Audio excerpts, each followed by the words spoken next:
Ranger 2. Desacoplamento. O que? Non, non! Cooper! 3. Cooper, que é o que faz? A terceira lei de Newton. Hai que deixar algo atrás. La Vía Láctea encontraremos un bonito lugar. Asombroso. A ciencia non coñece límites.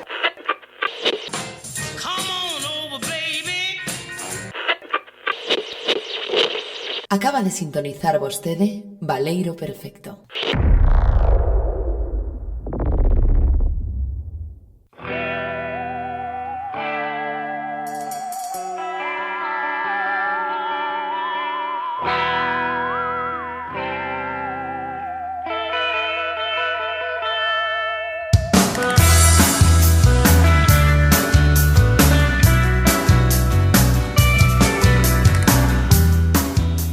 Benvidas e benvidas de novo a este programa maravilloso, esta historia que se chama Baleiro Perfecto. Temos por diante un capítulo xenial, número 45. Non imos desvelar aínda de que vai. Isto para a xente que non ten ollos, porque pode ler, pero nós sempre intentamos guardar certo respeto polas letras deste programa e dos seus ouvintes. Sei que para algúns de vos pasaron meses dende a última vez, para outros apenas uns días, apenas unhas horas, depende do desfase temporal que teñades nesta parte do universo, en esta parte concreta da galaxia, preto dos diferentes buracos negros que atopamos. Pero é así a vida, non se puido antes, non se puido despois, pero podemos agora. Así que vou presentar o equipo de hoxe, que ven sendo un equipo fantástico, porque nesta parte do universo é coñecido como o Trío Tenrura, parte canon desta realidade, non hai problema ningún. Entón imos presentalo. Empezamos como sempre dende probablemente de Santiago nesta ocasión, dende Santiago ao Mundo, a compañeira Alba Rozas, a amiga miña, camarada. Tal, Charlie, que tal todo? Pero non estou en Santiago, estou en Lalín, aquí destinada. Buah, mandei un triplazo, de verdad, mandei un triplo aí. Sí. Nada, sí, nada, por certo, nada que decir. Que vos quero vos contar un detalle pequeno, porque sei que lle vai facer ilusión. Deronme, estou de funcionaria en prácticas de profe de secundaria de galego no Laxeiro, que é un dos institutos. Detallísimos datos, de repente, ¿no? Pero detallísimos.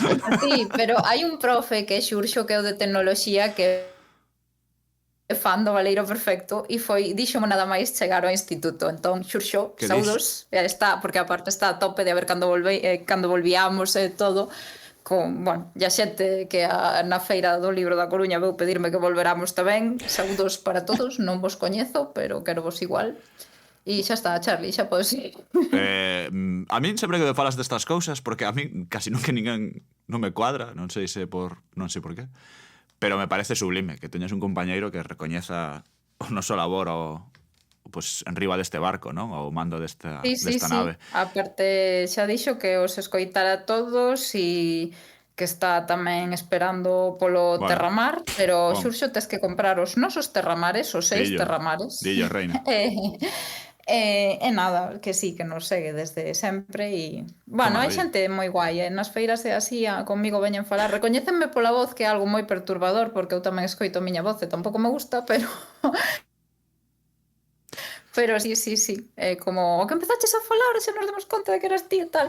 E sí que tiñan moitas ganas de que volvese o podcast, así que pois hai que animarse, rapaces. Life is life, na. Sí, é verdad. Dende supoño que tamén desde Santiago, esta vez sí espero acertar, pero pode ser que non.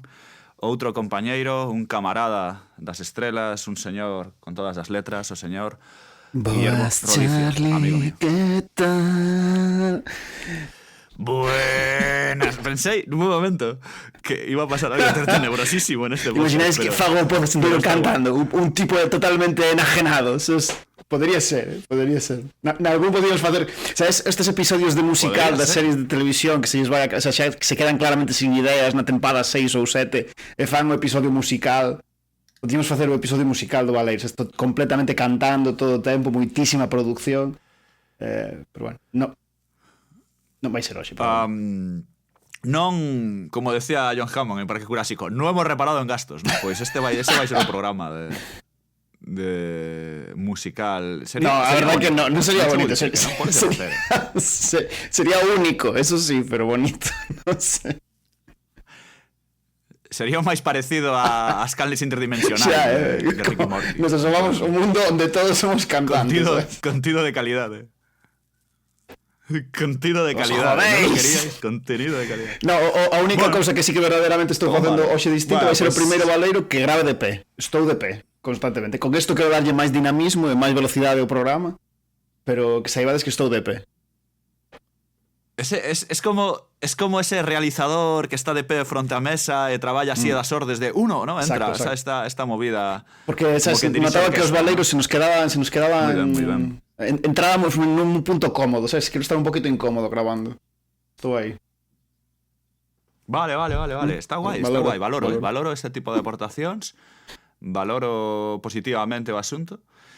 E nada, total. Este é o Baleiro Perfecto, como dicíamos, un programa coñecido xa polos profesores de tecnoloxía deste país. Amplamente coñecido, xa vedes que temos polo menos por un 25% dos profesores de tecnoloxía deste país que se di é doado, parece, pero non tan doado.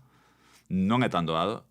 Hai falangullos con menos audiencia, vou tirar algo, con menos, non vou dicir nomes, pero hainos, vale? Seguramente con máis chollo que este, pero con menos audiencia. Entón, siento por vos. A vida é así, non é o que hai, non hai nada máis que facer. A constancia, o traballo duro que facemos nos aquí notas co paso dos anos. E aquí estamos de volta. Bueno, imos poñer, como non pode ser de outro xeito, unha cita de película ou semellante, e a súa volta falamos xa do tema en cuestión. No debes ver a nadie ni hablar con nadie. Si lo haces, eso puede repercutir sobre futuros acontecimientos, ¿me comprendes? Sí, claro. Marty, ¿has tenido contacto con alguien aparte de mí? Yo... Sí, bueno, tal vez me haya tropezado con mis padres. ¡Cielo santo! Déjame ver la fotografía de tu hermano. Lo que sospechaba. Esto prueba mi teoría. Mira a tu hermano. Le falta la cabeza. Parece como si se la hubieran borrado. Borrada de la existencia. Efectivamente. Imos falar da fotografía. Pode que tamén algo de videocámaras, pero de vídeo, iso é outra cousa, pero da fotografía imos empezar por aí, imos partir desa base existencial tan maravillosa e semántica como é a palabra fotografía. E antes de nada, antes de definir cousas, que eu creo que deste caso está bastante claro o que quere decir fotografía, imos falar das nosas primeiras veces con esta palabra, con este elemento, con esta historia. Así que, sen máis dilación, Alba, se queres comentarnos as túas primeiras veces ou a túa primeira vez cunha fotografía ou coa fotografía, estaría encantado de escuitar. É que eu recordo ter destas cámaras que che facían, que che sacaban a foto instantánea como para xogar cando era moi pequena, e estas cámaras bellísimas que tiñan tamén, aparte, é que eu de fotografía mal e de cámaras mal, pero aparte de diante o rosco que se movía, recordo ter unha desas na casa. Pero, sinceramente, cando penso en fotografía, penso cando era pequeniña de todo, e tiña un xoguete que era unha tele verde destas vellas, con antenas gordas, e íaslle dando un botón, era pequeniña, moi pequeniña, e íaslle dando un botón e mirabas por un buratiño, e nese buratiño había fotos de monumentos, pois eu que sei, Notre Dame. Entón, eu penso, na miña primeira vez coa fotografía, e penso nesa tele pequeniña, que ia pasando as fotos e mirabas polo buratiño. Acabas de descubrirme un obxecto que quería perdido, nin existente na miña memoria, pero é certo, existían esas movidas, tío. Teñen nome, perdón?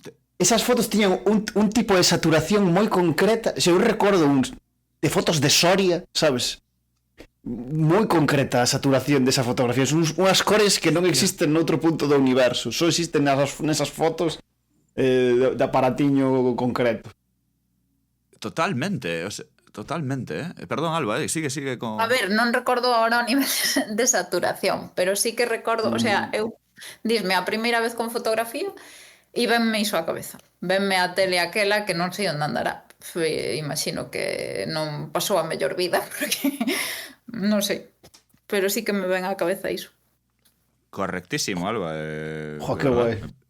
Hai como determinados lugares do mundo que merecen que se sigan vendendo esas teles. Como o acueducto de Segovia debería seguir existindo ese souvenir, sabes? Que ou que dentro de 1 millón de anos, sabes, atopen esas teles, sabes, dirían, así é como consumían imaxes estes seres, non? Claro. A única maneira de consumo de imaxes era nesta mierda, non?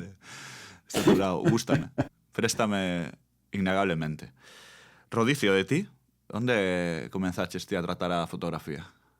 Pois eu vou contar a historia do meu primeiro móvil que os meus pais me compraron é que acabo de darme conta dun erro grandísimo que ten a historia, pero bueno, vou pa adiante. Vale, os meus pais me compraron o primeiro móvil cando eu era adolescente, un pouco pronto de idade, na miña opinión, ou polo menos non sei se na miña opinión, pero un pouco pronto en comparación cos meus pares, que tardaron un poquinho máis en ter o móvil, igual un par de anos, a xente non é. Pero bueno, si, eu debía ter 12 ou 13 anos e compraronmo porque marchaba de campamento a outro punto de España, que marchábamos como a Castilla-La Mancha, non sei, un sitio por aí de Sierra Morena ou por aí de campamento, e me compraron un rollo, bueno, marchas un mes de campamento e así tes unha maneira fácil de comunicarte connosco se hai algún problema, non? E durante ese campamento o móvil tiña unha cámara, pero claro, unha cámara extremadamente rudimentaria, pero pues unha cámara de principios dos 2000 de móvil que, bueno, eran uns pixelacos gordos, gordísimos. E estando de campamento, nos levaron de excursión a unha cidade de Castilla-La Mancha cuxo nome non vou revelar por cuestións que a continuación se van a descubrir. Bueno, estando de excursión nese campamento, presenciamos os rapaces do campamento un roubo. E eu, que xa era moi perito no manexo do teléfono móvil, fun capaz de sacar unha foto ao momento do roubo. E claro, despois nos viñeron a tomar declaración á policía e eu puiden ensinar a foto, pero a cámara do móvil era tan pésima que non servía para identificar. A foto era dunha calidade tan baixa que non servía para identificar, non valía como proba incriminatoria. E esa foi como a primeira foto importante que saquei na vida, que en realidad non foi nada importante. Fermoso. Verdad, como pouco. Fermoso como pouco. Como o resto de fotos que saquei na vida, que non son nada importantes, pero esa tampouco.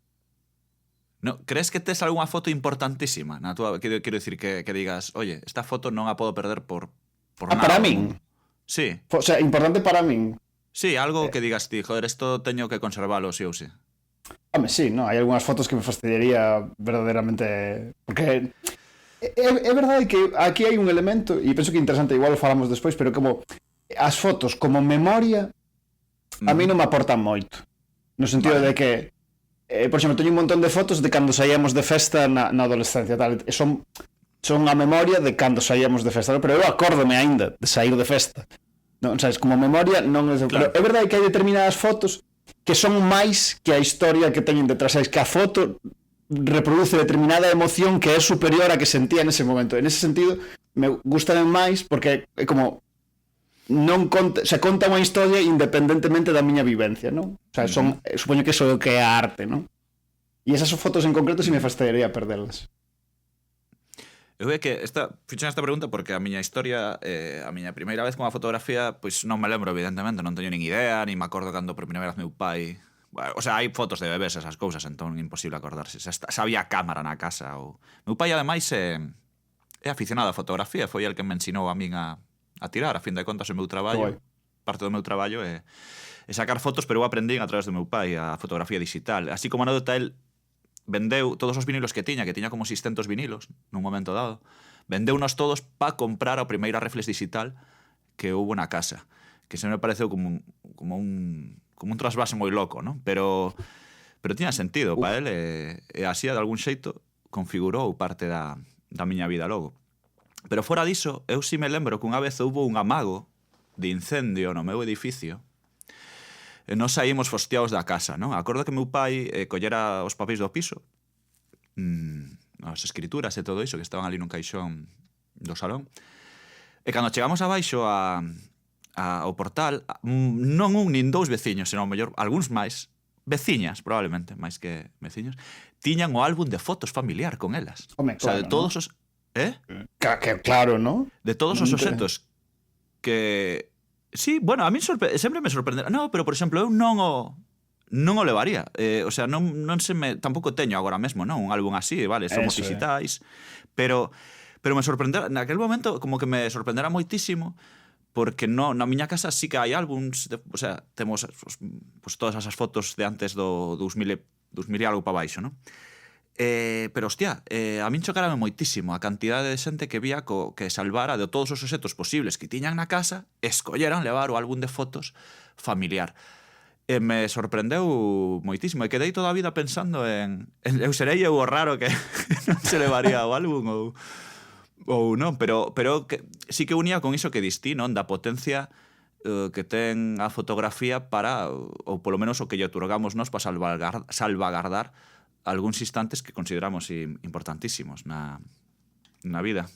Hai algunhas como clásicas, non? Como a xente das fotos de boda ou as fotos da primeira comunión, que, bueno, supoño que sí, que teñen un valor... O sea, eu a primeira comunión sí que a fixen, casar aínda non, pero... tampouco teño especial cariño as fotos da primeira comunión, non sei. No, claro. Sí que farías, eu creo que sí que farías. Só que os tes no móvil. As tes no móvil ou as tes nunha memoria externa e salvas eso. Pero sabes que, fija, pero digo en serio, para logo falar, non entrar tanto en terror personal, senón en cousas que logo sempre analizamos. Eu joder, traballo, que sexa, co fotografía, non? De fotógrafo, logo fun moitos anos sacaba fotos a grupos e tal. Eu sou un cristo, eu perdín moitos discos duros de fotos, pero, o sea, porque me dá igual, o sea, como que eu teño coas fotografías unha relación moi de...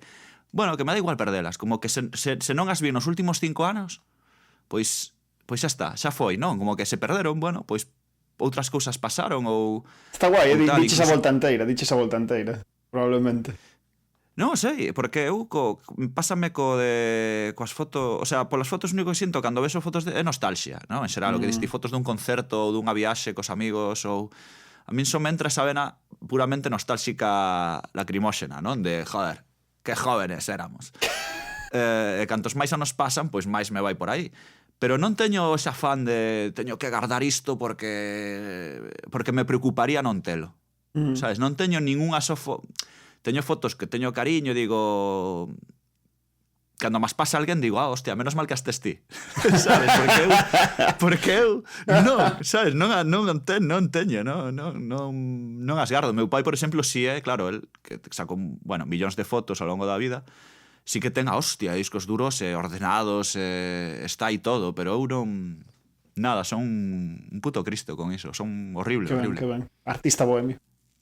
Bueno, non sei se é iso, pero non lle dou moito valor, cando sí que o ten, ademais digo, eu creo que sí que o ten, pero que eu non son quen de... Por vagancia, polo que sexa, non acabo de conservar eses documentos, non sei. Bueno, ata aquí as nosas primeiras veces, creo. Non sei que querías aportar algunha cousiña, eu creo que vou dar paso a unha sección maravillosa, que ademais imos escoitar a melodía de sempre, como non pode ser de outro xeito, para definir a movida.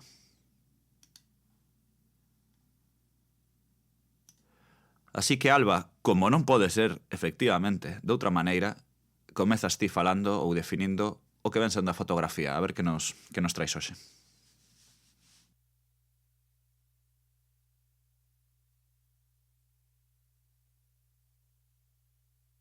Pois a ver, eu contovos. Eu o da fotografía...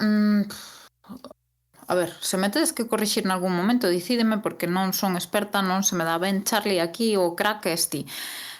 Calquera que vexa o meu Instagram xa se dá conta de que eu de fotografía na nai, porque aínda teño fotos subidas que se me ve un anaco de dedo e cousas así, que despois xa pasou a convertirse nun clásico. Pero bueno, é irónica xa. En fin, Pois a fotografía é unha disciplina técnica e artística que consiste en capturar e reproducir imaxes por medio da acción da luz proxectada e fixada sobre un medio sensible, que pode ser físico ou, nos tempos que corremos, digital. A técnica fotográfica baséase no principio da cámara escura, que é un instrumento óptico que consta dun compartimento totalmente escuro cun pequeno burato nun dos seus extremos polo que ingresa a luz e proxéctase sobre o fondo imaxes invertidas do que se atopa fora. Ben, as cámaras fotográficas aplican este principio coa diferencia de que están dadas de outros elementos, lentes para afinar o foco, espellos para reverter o proxectado e unha cinta fotosensible, un carrete fotográfico ou un sensor digital para captar e rexistrar as imaxes. E as reproducións obtidas tras este proceso denomínanse fotografías. A fotografía actual é o resultado de décadas de perfeccionamento da técnica, a calidade óptica e os materiais fotosensibles. E esta tecnoloxía, ademais, permitiu o desenvolvemento e o progreso de outras técnicas semellantes como a cinematografía, é dicir, o cine. E antes da invención da cámara fotográfica houve outros intentos por capturar imaxes con técnicas como o heliogravado e o daguerrotipo, que o daguerrotipo aínda é atracción turística en algúns sitios. Pero na súa época, o do daguerrotipo é o primeiro que usa a cámara escura, polo que estiven vendo, pero claro, eran procesos químicos chungos, limitados, custosos, complexos e con resultados fráxiles e aparte tóxicos. A fotografía é interesante dicir que se invención cara a sociedade industrial, baixo o espírito positivista da época, e que tiña como premisas a obxectividade e a obtención de coñecemento por medio das disciplinas científicas. O sea, un uso coa IA e con todas estas cousas, un uso completamente diferente, eu creo, que o de hoxe. Claro. A fotografía herda do daguerrotipo, o uso de soportes fotosensibles, e, non obstante, a plata puída e os vapores do mercurio que empregaba o daguerrotipo, o que vos dicía antes, eran tóxicos e entón procúranse métodos máis seguros. En 100 anos antes de que eu nacera, en 1888, introduciuse a primeira película fotográfica nunha cámara Kodak. Acordades vos da cámara Kodak e do logo de Kodak? A innovación continúa... De pecho vai pouco, Kodak. Sí, por iso digo. Pero a min acordame o logo e de feito teño un boneco que é o logo de Kodak, creo. A innovación continuou en 1907, que foi cando os irmáns Lumière inventaron a fotografía a cor, e en 1931 o primeiro flash de lámpada, e en 1947 a fotografía Polaroid, e en 1990 é cando se introduce a fotografía digital, que é unha innovación que multiplicaría de maneira extraordinaria a capacidade dos seres humanos de producir imaxes e relacionarse a través delas. E as aplicacións de fotografía abranguen un espectro moi extenso, desde o rexistro documental ata as ciencias e a arte. E agora o lecer tamén. Como documento ten un importante rol nos ámbitos histórico e xornalístico porque permite capturar imaxes en tempo real e reproducilas en medios físicos ou digitais de gran alcance. Áreas como a publicidade, o marketing digital, o deseño gráfico, o cine, a televisión tamén empregan a fotografía para transmitir información, captar a atención do público e xerar emocións de maneira efectiva. No ámbito científico, que é un pouco as orixes, a fotografía posibilitou importantes avances en disciplinas como a xeografía, a astronomía, a bioloxía, a medicina ou a enxeñería, ou permitir o acceso a fenómenos microscópicos ou cósmicos, que pola súa escala serían imperceptibles para o ollo humano. Hoxe en día a fotografía é un elemento omnipresente na vida diaria e ao mellor tamén hai que apuntar cousas como iso, que co uso da IA este uso original que era obxectividade, estatismo, memoria, todo iso iremos falando, pero ao longo do podcast, pero todo iso que a inteligencia artificial queda revertir un pouco e un paso máis alá. Non sei que pensas. Sí, o sea, das cousas que contaches, por que non me quede no tinteiro despois do tema da historia da fotografía, só un pequeno apunte que o tema do daguerrotipo sae nun anime xaponés no que non sei se falei algunha vez, que chama Dr. Stone, que non sei se coñecedes. Non sei se falaches aquí, o daquelas non o coñecía, pero cheguei a velo estes últimos meses. Sí, verdad. E a Dr. Stone hai, para que non o coñeza, simplemente un resumo rápido, é un anime onde hai como unha especie de futuro posapocalíptico onde a humanidade toda quedou petrificada e a primeiro que revive máis ou menos é un tipo que é un friki científico que sabe moitísimo de ciencia, non? Entón vai como cos materiais dese mundo posapocalíptico basicamente paleolítico, bueno, neolítico, vai facendo como invencións da vida moderna, non? E está moi ben, penso que é unha serie que está moi didáctica e tal, pero claro, chega a puntos en varios momentos onde rompe un pouco o pacto de credibilidade, non? Porque fa unha serie de cousas que, aínda que na teoría entendo que son correctas, son absolutamente imposibles baixar esa práctica, non? É como que finxe que non existe a enxeñería, basicamente así. A mensaxe, ¿no? supoño que a mensaxe real, supoño que mandan un pouco de la ciencia pode salvar o mundo, non? Ou a tua vida. Eu creo que sea a moralexa que queren vender eles ou... Sí, e fai no ben, verdadeiramente eu penso que nese sentido é unha serie bonita e que transmite como esa sensación de amor pola ciencia e tal, pero hai varios momentos onde a mí me perden un pouco nese pacto de credibilidade, e un deles era o do daguerrotipo, porque o tipo inventa a fotografía en determinado momento e todo o mundo, sabes, con fotos perfectas feitas no momento, a ver, ti ves os daguerrotipos históricos e son unha merda, sabes? Se nas cabas os primeiros móviles digitais, esos son píxeles gordísimos, os daguerrotipos eran como luces e sombras así, onde mira, aquí ten medio forma de can esto, era un pouco como mirar as nubes, sabes? Que vamos a calmarnos, ¿sabes? O que pensamos nos por fotografía e esos primeiros intentos, claro, son moi distintos. Se ti empezas a facer unha cámara oscura na casa, a cousa que che sae, bueno, sí, é máis ou menos unha cámara oscura, pero non se ve nada, sabes? É un poquito. A ver, a fotografía destas cousas que me parece unha locura, rollo que exista, sabes? O sea, que en algún momento... Sí, porque son destas cousas, chegamos a esta movida, ou chegamos a unha cousa que captura o... Xa me entendes, o tempo e o espazo, un momento concreto, a luz, e queda aí, non? E podes... vela, non? A min iso sempre me parecerá sobre todo o proceso químico, o proceso, bueno, hai varios procesos para ter unha fotografía, non? Pero digámoslo típico de o revelado, bla bla bla, máis logo posterior, os anteriores, os primeiros o que distí da cámara escura, todo isto, tamén me parecen como sempre me parecerá locura. Eu sempre digo que a calquera descubrimento sempre ten ese punto de locura de non entendo como alguén chega a este punto concretísimo de descubrir que se faz estes pasos concretos, tal, pois obtés que podría ser unha fotografía. Eu si vin a magos, por exemplo, nunha feira de ciencia aquí que se fai en Pontevedra, de infantil, dos colexios e institutos, sí que fixeron unha cámara oscura, non? Entón podías ver un amago do que podría ser... Sí, dime, Alba, perdón.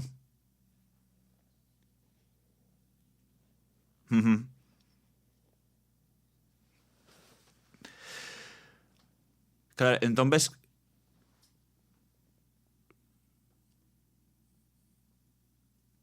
Claro, ves que, bueno, o reflexo, non? Que está posto ao revés, bla, bla, bla, bueno, a imaxe que tal.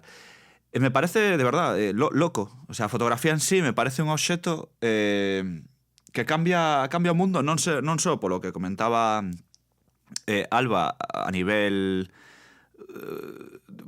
de ofrecer que avancen outras ciencias, non? Ou outras historias, aplicacións prácticas deste novo, chamamos a partir da arte ou non, pero pola contra creo que a nivel social real cambia evidentemente a forma de entender o mundo, non? De que por primeira vez temos algo que en teoría de algún xeito reflicte unha realidade do máis puramente posible. Logo veremos que isto non é así, ou podemos analizar ou traballar sobre esta idea, pero realmente sí que como temos esa proba, non? Esa luz. Eu collín o que estaba aí diante e traspasei, non hai pinceles, non hai un traballo humano de modificar, aunque tamén sabemos que podemos facelo logo, non é, pero me parece super interesante, non? Amplía a nosa memoria, pois casi ata onde sexamos capaz de conservar ese documento visual. E iso me parece un cambio de paradigma absoluto para o ser humano, claro. Sí, é moi guai porque imita como ese o elemento que aparentemente é máis tecnolóxico do noso corpo, que son os ollos, non? Como que fora do cerebro xa somos capaces de reproducir con máquinas todos os elementos corpóreos. O único que, o último que se conseguiu, por decirlo así, foron os ollos, non? A través da fotografía, porque a pintura no fondo non é o traballo dos ollos, senón o traballo da cabeza, é o traballo da memoria, non? O que ti te imaginas respecto do que viches. Mentras que os ollos vistos así como pensados así en abstracto son simplemente unha especie de reproducción da realidade, que un xogo de espellos que despois son eses espellos os que mira o cerebro, non? Está, o sea, vemos ahora a cabeza un vídeo que me parecera moi interesante porque como este foi o percorrido noso, sabes, como de alguma maneira o último invento que consigue emular unha das funcións do corpo é a foto, penso eu, porque non se me ocurre agora ningún outro, quitando o cerebro, lógicamente. Penso que por eso tamén existía esta idea na historia da xenética, bueno, da historia da evolución, de que os ollos foran a cousa máis difícil de facer como dentro da evolución xenética, non? Como de que os ollos dos seres vivos son o traballo máis loco xenético, porque como cale o paso intermedio entre ollos e non ollos, sabes? E en realidade varios, bueno, se ves, viron un vídeo de varios, bueno, dun tipo de divulgador científico que se chama Hank Green, que é moi interesante, onde explica que a pesar de que os ollos son complexísimos e interesantísimos, en realidade, en comparación con outros sistemas do corpo, non foron tan difíciles de conseguir para a evolución. Que, por exemplo, tiñamos antes ollos que pulmóns. Hostia, loco, sabes? Que parece como moi antiintuitivo, pero, por exemplo, que os pulmóns foron moitísimo máis complicados de conseguir, que fomos seres medio... que hubo un montón de series medio anfibios durante moitísimo tempo que xa eran capaces de ver perfectamente. Que parece antiintuitivo, ou polo menos a mí me parece antiintuitivo, por esta noción que temos dos ollos como algo complexísimo, interesantísimo, que como que te abre as ventanas ao mundo. No, é igual, non? En plan, para a evolución non foi tan complicado inventar a fotografía. Sabes? O que comentabas, non? O que falaches agora de a fiestra ao mundo, non? En plan, esas fotos teñen sempre un valor que lle demos os humanos desde que as temos super alto. En plan, non é unha cousa máis. Eu creo que Claro, facer a bomba logo, non? De que non é para nada unha tecnoloxía que envelleceu mal, senón que todo o contrario, non? É un asunto ultramasivo, non? Falamos que nunca tantas fotos se tomaron hoxe en día en todo. Bueno, había un dato que non o consigo atopar 100% real, pero... O sea, podo dicirvos que a día de hoxe en teoría se botan como se tiran 5.300 millóns de fotos ao día, non? Que é evidentemente unha locura, porque no ano 90 estimase que eran 150 millóns. Bueno, pero non din co dato este de cantas son por segundo, non? Que unha absoluta tolería, pero o que quero decir é que seguimos tirando fotos. E agora aparecerá Bad Bunny, non? Debe tirar máis fotos. Pero é certo, tío. Sí que penso que todos... tendemos moitas veces a ver como unha tecnoloxía que seguimos querendo afondar nela, o sea, dicir, non queremos un móvil cunha cámara pocha. Logo utilizarala ou non, pero como que queres ter ese recurso moi a man. En plan, como que dos smartphones é imposible renunciar á cámara. O sea, ninguén quere renunciar á cámara, non? O 90% da filosofía das redes sociais basease en subir unha imaxe. Ahora máis vídeo, de acordo, pero non é subir un texto, non é subir un saúdo ou unha canción, é subir unha foto. O sea, o 90% da gran maioría das redes sociais traballaron en base a iso, non? Dende 20, Facebook incluído. Entón, sempre me fascina a idea de que a foto segue sendo un elemento comunicativo totalmente vixente. E non só vixente, senón que sigue intentando mellorarse día a día, non? Inda que a mellor non o notemos tanto, xa creas tal. A min flipame o recordo de como nos tirábamos fotos cos móviles, como comentabas ti, aquelos primeiros móviles que tivemos con cámara, que era un píxel, literalmente. Pero recordo que tes desas fotos que sacabas e que tiñas guardadas, para ti estaban en HD. Ti sabes cando alguén, un amigo, traía un novo móvil e parecía que iso era la puta realidad, pero logo claro, se os ves agora verás que é un puto píxel, tío. Velo agora e en plan, joe, é un puto píxel, sabes? Aquí, ahora iPhone modo cine, desenfoque automático. Wow, é unha locura. A min a evolución da cámara nos móviles en xeral a evolución da fotografía me parece unha locura total na era digital. Pero vaya, que eu flipame a súa vixencia, simplemente, que despois de centos de anos este tan instaurada.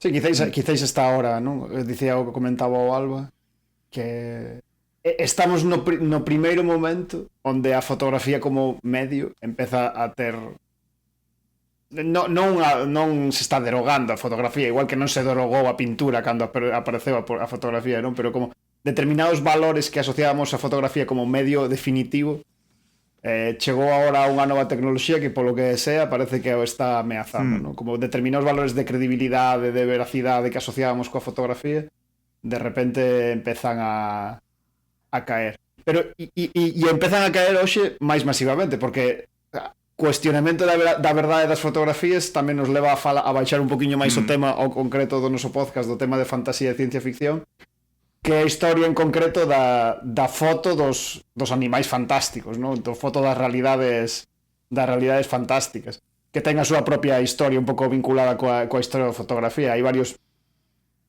casos en canto a fotografía empezou a ser un pouco masiva en termos de principios do século XX, non en termos de agora. Empezaron a aparecer xa as primeiras falsedades, non? Coas primeiras falseadas cos hoax, que se chaman hoax fotográficos, apareceron moi pronto entre esta fotografía. Quería mencionar un par deles que son como moi icónicos, que nos desen un pouco para falar do tema. O primeiro e un dos máis famosos foron unhas fotografías que fixeron un par de rapazas no Reino Unido. Unha delas apelidaba Griffin e a outra Hofner ou algo así, creo recordar, moi noviñas, unha tiña 9 anos e outra debía ter como 15, 16, onde se fotografiaban a sí mesmas e diante aparecían fadas bailando diante da rapaza. Tivo esas fotos agora, parece como moi evidente que a montaxe, non? É como moi evidente que diante simplemente son unhas figuriñas quietas que teñen postas aí e están elas sentadas detrás. Pero no seu momento a apariencia de veracidade que tiñen as fotos era tal que deu lugar a discusión. Tamén é certo que nese momento gañaron moita atracción porque o que era o autor de Sherlock Holmes, o Arthur Conan Doyle, que era un señor que estaba jamado da cabeza en todo o asunto do paranormal, creo que xa mencionamos algunha vez, que crían os fantasmas, investigar a crimes cometidos por fantasmas, como supuestamente porque, claro, quen creou a Sherlock Holmes ten que ser un detective moi bo tamén, cosas deste estilo. E Arthur Conan Doyle, como digo, viu esas fotos e deulle escribilidade, en plan, joder, pues estas fotos verdadeiramente demostran que as fadas existen. E claro, como era unha voz moi autorizada neste tipo de asuntos, as fotos tiveron moita máis tracción. Despois, moitos anos despois, xa nos anos 80 do século XX, pois unha das autores, pois xa sendo moi bella, recoñeceu que era unha trola, non? Cousa que, por outra banda, supoño que cando se dixo xa todo o mundo asumía. E outro exemplo moi clásico, bueno, en xeral, a aparición da fotografía pois dá lugar a todas esas fotos movidas coñecidas por todo o mundo que supostamente recollen algún tipo de episodio ou acontecido fantástico onde unha persoa coincidiu co Yeti, coincidiu co Sasquatch ou coincidiu con outro animal lendario.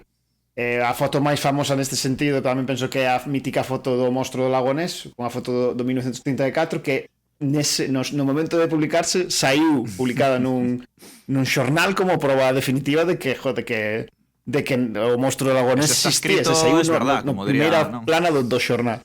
É verdad que claro, esa foto é verdad, sabes? En plan, ninguén pudo finxir esta fotografía, ninguén pudo trolear cunha fotografía.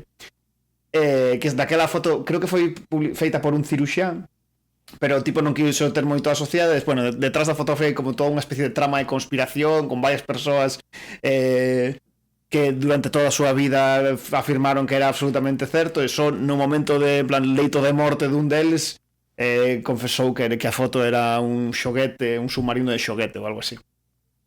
E hai todo hai todo un subxénero dentro da fotografía das fotos movidas de monstruos, non?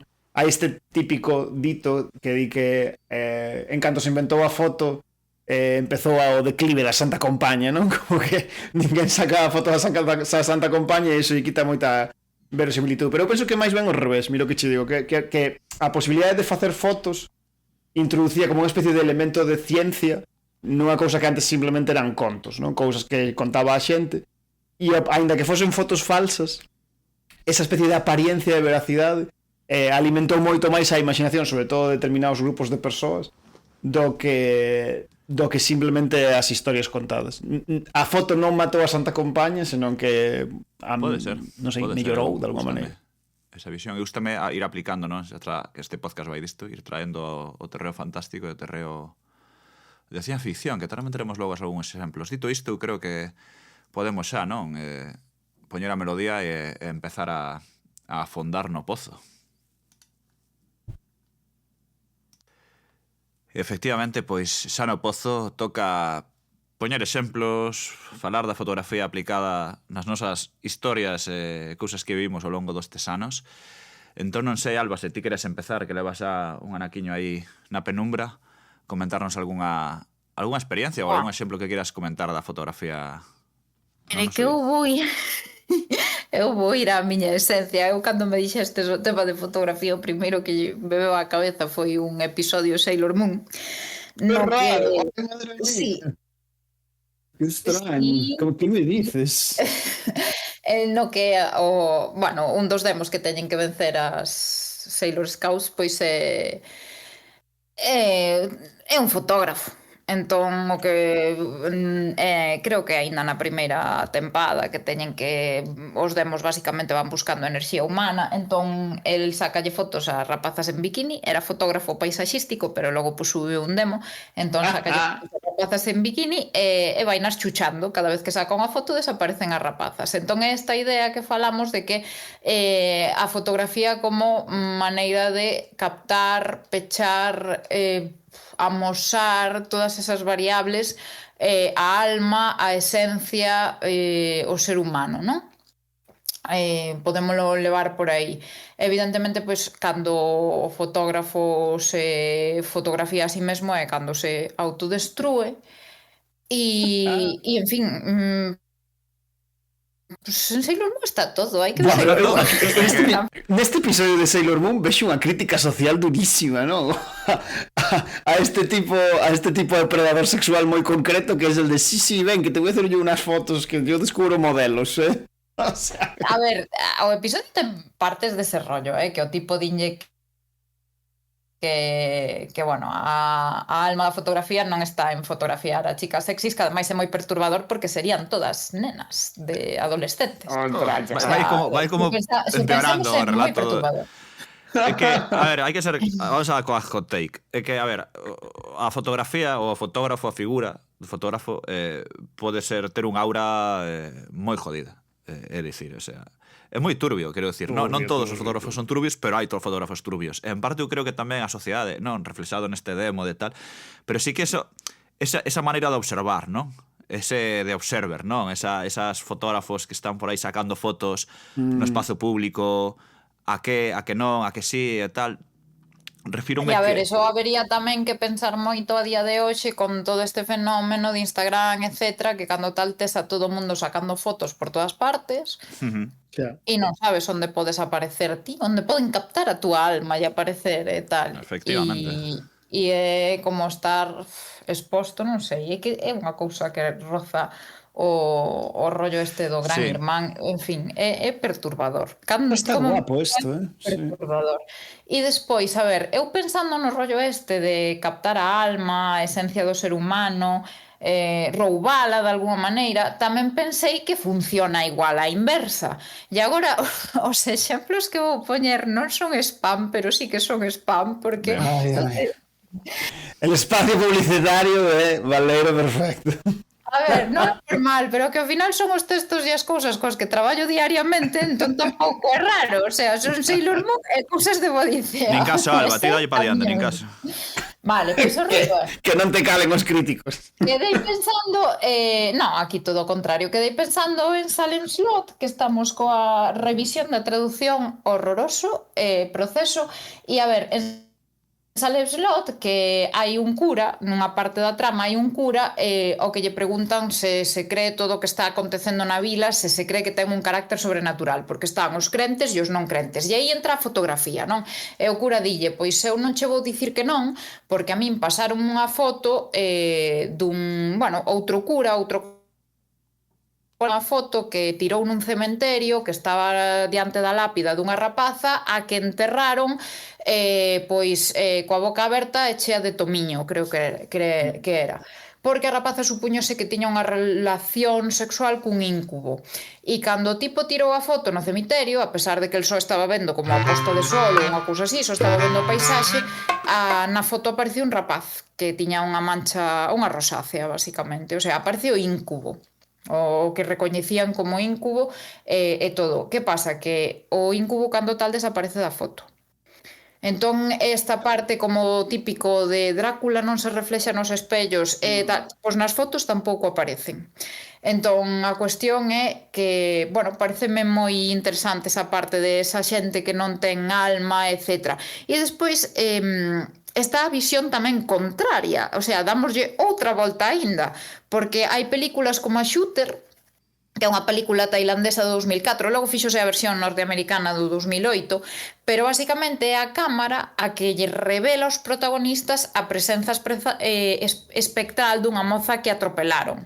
E a historia da moza, que está, bueno, enlazada coa persoa que a atropelou, cunha das persoas que a atropelou. E entón esa moza só aparece nas fotos, e a súa historia contrase a través das fotos. Entón ese, como a parte de, hai cousas que non teñen alma, entón non se ve, pero a alma queda aí nas fotos e só se ve a través das fotos. Bueno, é todo o tempo xogando sobre este fío. E despois tamén atopei a referencia a unha película que é Fotografando fadas, de 1997, e resulta que o prota morre a moza e empeza a interesarse no máis alá a raíz desa morte, non? E cando unha muller lle trae fotografías do que di que son fadas, e é o que dicía antes Rodicio, estas cousas sobrenaturais, se aparecen nas fotos, fanse reais. Sí.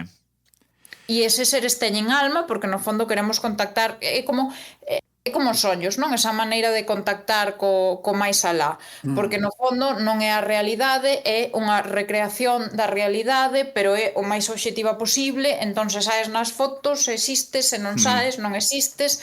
Teñen ese concepto que agora se está perdendo, entón está, bueno, haberá unha mudanza de concepto, non sei como explicar mellor, pero o de estatismo, que é moi importante, non? O estatismo porque está vinculado á memoria. Se algo permanece inmutable para sempre, eso é memorístico. Tamén lle dá unha proba e un valor, é como o arquivo, é como o papel. O digital está cambiando constantemente, pódese modificar, o papel non vai así, o sea, pódese modificar pero non vai así, os arquivos, os xornais que se publicaron en papel, etc., non teñen esa capacidade de modificación que ten o digital, que se modifica ao momento, que aí nacen tamén as fake news, todas estas correntes ficcionais. Entón a fotografía agora, claro, é moi interesante porque tamén está entrando niso, non? Con todo a inteligencia artificial e todo, e iso estámoslo empezando a ver. E logo recordei, bueno, non sei se queredes meter. É que non vale soltar todo. Non vale de modo metralladora. Vale, que eu agora aprendín, O de modo metralleta, e soltar todas as movidas que tes aquí anotado, non vale. O sea, hai que... pero parademe, no, que pero non é eso problema. estamos, sabéis que estábamos...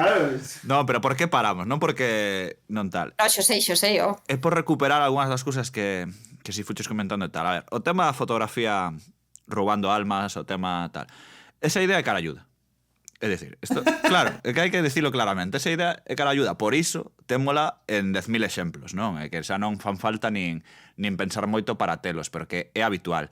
É habitual, eu creo, porque realmente se intentou trasladar na realidade. É dicir, este tipo de estafas que tillamos da fotografía espiritual, da doble exposición, do daguerrotipo, non? Esta idea de que, efectivamente, nas cámaras, con algo de sorte e algo de habilidade, podes captar espíritus. Isto realmente non deixa de ser unha aplicación práctica ou ficcional de que acabo de capturar a tua cámara, perdón, a tua ánima, a tua alma, de verdad. En plan, aquí a tes, xa te teño, non teño a ti, non podes escapar. É curioso porque eu creo que iso funciona un pouco como... O final é maxia. É dicir, o que decía Arthur C. Clarke, non? De unha tecnoloxía suficientemente avanzada e indistinguible da maxia. Entón eu entendo, non? Que as tribos, todas estas de amazónicas, tamén... Non sei, a lenda esta de que había unha tribu... Non sei se lenda ou supoño que é verdade que crían que sí que lles atrapaba. Non se deixaban facer fotos porque crían que sí, non? Que lles... Eran os nativos americanos, non? Ou polo menos eu teño esa sensación de que é unha lenda... Non sei se era África, será América ou a cuestión. Pero sí, bueno, que todos témola un pouco así como conto mítico, non? De na cabeza de que había unha tribu, de que se lle facía, non deixaban facerse fotos porque tiñan medo a que lle capturase esa alma ou tal. E claro, eu entendo que se ti llevas unha persoa, non? Se ti viaxas ao pasado, Idade Media, e lle sacas unha foto a un coma Polaroid e lle dis, toma, daslle, aparte de que ti probablemente non sabrías explicar o funcionamento da cámara, porque como sempre sabemos moito de moitas cosas, usamos, pero non temos nin idea de reproducilas, nin de imitalas logo, a tecnoloxía, é a pura maxia. Quero dicir, capturar ese instante e amosarllo a unha persoa que nunca vira unha cámara nin unha fotografía, realmente é casi tétrico, como mínimo, vaya. É dicir, ti estabas aquí, pero que son eu dentro desa fotografía, non? Que iso se non é a alma? Que iso se eu estou aí, non? É moito xogar co espello. Unha especie de clonación de moi baixa estofa, non? Claro, o sea, así como no espello, bueno, reflectimos, pero hai outros mundos paralelos detrás, vale, a nivel fantástico, non? Falamos así. A fotografía é moito máis tétrica, non? É unha cousa moi seca, moi... E logo falaremos o mellor de Harry Potter e a fotografía en movimento, pero en xeral a fotografía é iso, unha imaxe fixa onde que es ti, non? Dentro desa imaxe. Eu entendo que, claro, a idea de capturar a alma dun ser ou dunha persoa é algo que, claro, pinte moi ben. Non sei se é unha idea moi, non vou dicir doada de sacar, pero en parte sí, de que tiña que aparecer na fantasía. Non sei ti... Sí. No, é que estou pensando, se non o pensara preparando así o programa, e en canto dixo Alba, dixo, pareceume evidente que esta idea que de alguma maneira durante décadas probablemente minusvaloramos como a unha especie de lenda máxica, non? Como esta idea de... e de feito, eu estou convencido, ainda que non o sei, de que todas estas lendas de que os nativos americanos pensan que lles rouban a alma coas fotos, que son mentira. Que seguramente lles daba mal yuyu, pero non articulaban algo así como esa cosa me rouba el alma, sabes? Simplemente manifestaban mal yuyu e o colonizador ou quen observaba exocitou, sabes, convertiu en exótica a idea a través dunha especie de relato mítico. Probable. Non o sei seguro, que igual sí que é verdade, eu aquí estou metendo a tapa, pero esta é a miña sensación. Pero esta emoción de yuyu de ver a foto que, como digo, durante décadas probablemente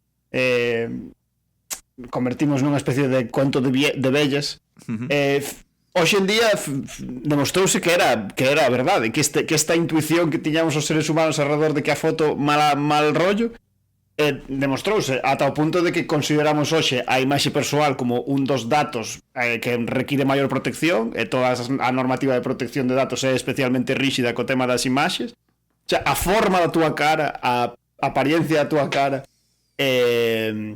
como tal, hoxe en día ten un valor económico como tal incluso. O sea, permitiu alimentar todas as IAs, todas as fotos de todas as persoas do mundo, pode permitir un montón de cesión de datos ilegais no caso de que se xan obtidas de maneira ilícita esas fotografías das persoas. Pensemos en toda a normativa, por exemplo, reguladora das cámaras en lugares públicos, por exemplo. Porque se fixo evidente de que había maneiras de utilizar eso en contra das persoas de maneira moi directa. Estaba pensando nunha película, non me acordo exactamente cal era, non sei se era Instinto Básico, era un thriller, no que en algún momento un dos personaxes inculpaba a outro empregando fotos sacadas de contexto, non? Como que había unha serie de fotografías nos que esa persoa aparentemente estaba facendo unha cousa que a implicaban un delito, pero as fotos non eran falsas nun sentido de montaxe, senón que estaban como sacadas de contexto para inculpalo, non? E claro, de alguma maneira estaba non roubando a alma, pero estaba chupando, jodendo directamente simplemente con esas fotografías. Por eso digo que de alguma maneira todo este tropo fantástico de roubar a alma coa foto demostrouse que ten unha conexión coa realidade directa. Está claro, non? De que se pode tratecer ese tipo de pensamentos. Tamén hai outra cousa, non? Que dicíamos do terror da fotografía. Acórdome, intentei buscar a cita, pero non atopei, igual na miña cabeza se trabuca, eu creo que era autor latinoamericano, pero bueno, en algún historia, en algún relato, dicía algo así como que non lle gustaba mirar as fotografías porque cada vez a súa cara se parecía máis ás dos mortos, non? Nunha referencia a que, claro, vía as fotos do seu pai de vello, e cada vez se parecía máis a ese a ese pai, non? En plan, é certo que canto máis anos pasan, non? As nosas fotografías de o teu pai, eses álbums familiares, non? Sí. Ves que cada vez te pareces máis tía, non? A esas fotos, non? As mesmas accións, a mesma cara, os xenes non, a verdad non minten con esas historias. E bueno, hai certo sobre isto teño apuntado, e non sei se vos ocurre, se vos ocurre algunha especie de versión, non ten por que ser directamente unha adaptación, ¿no? Pero unha especie de versión de Dorian Gray feita con fotografía en vez de con pintura. Sí, existe, pero non me acordo que era. Eu busquei, tío, cando vin esa pregunta, eu vin algo. O sea, na miña vida estou convencido de que vin algo disto, de que sí que había un Dorian Gray, o sea, unha versión, non era Dorian Gray o protagonista mellor, nin era tal, pero sí era algo así.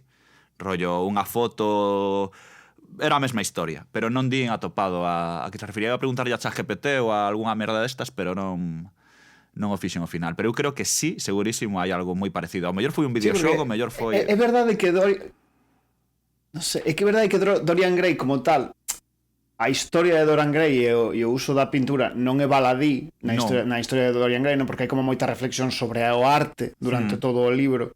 E entón, claro, a idea de que a pintura é unha abstracción da realidade e entón por eso se está mutando é importante para o que quere contar a historia de Dorian Gray en concreto. Claro, pero para o que é non sei, a fábula, a fotografía podría ter outras connotacións, o sea, se podría explorarse nese sentido. E a verdade que a mí non se me ocurría ninguna, me parecía como unha...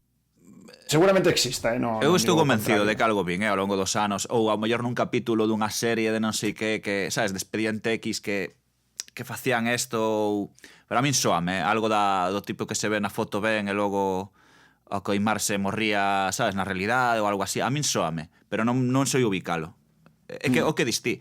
Sen entrar, cuidado, falo de cousas así moi superficiais, non falo de entrar xa o que distí, aproveitar isto para falar de certas artes ou darlle un trasfondo ben bíblico, ben, bueno, de moitas cuestións. Non, eu diso xa me perdo, pero eu estou convencido de que ven algunha historia disto, de que matabas a foto e matabas a... O sea, destruías a foto, matabas ao home, bueno, esas cuestións sí que... Sí que creo que sí que as vin. Non sei. Ainda de existir como que de alguma maneira non calou, escalaron outras. Pero me parece gracioso. Quizás por o que comentaba Alba, non, de que a foto como asociamos por lo menos ata moi recentemente a fotografía con unha idea de positivismo, de realidade que non asociamos coa pintura. Eu creo que igual tamén por posición social, non?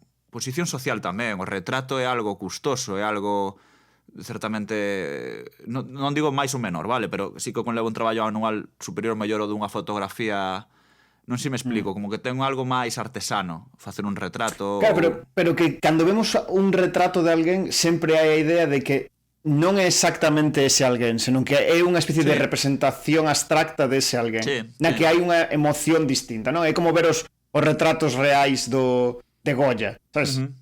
Ainda que non sabe ben, o sea, esa xente non era guapa, hai unha especie de posición rexia que se realza no retrato que non poderías conseguir cunha fotografía, porque hai unha abstracción, hai unha emoción transmitida que a fotografía per se non ten por que captar, o sea, colles máis a unha persoa ou asociamos máis como sociedade a fotografía a unha especie de recollida máis directa da realidade.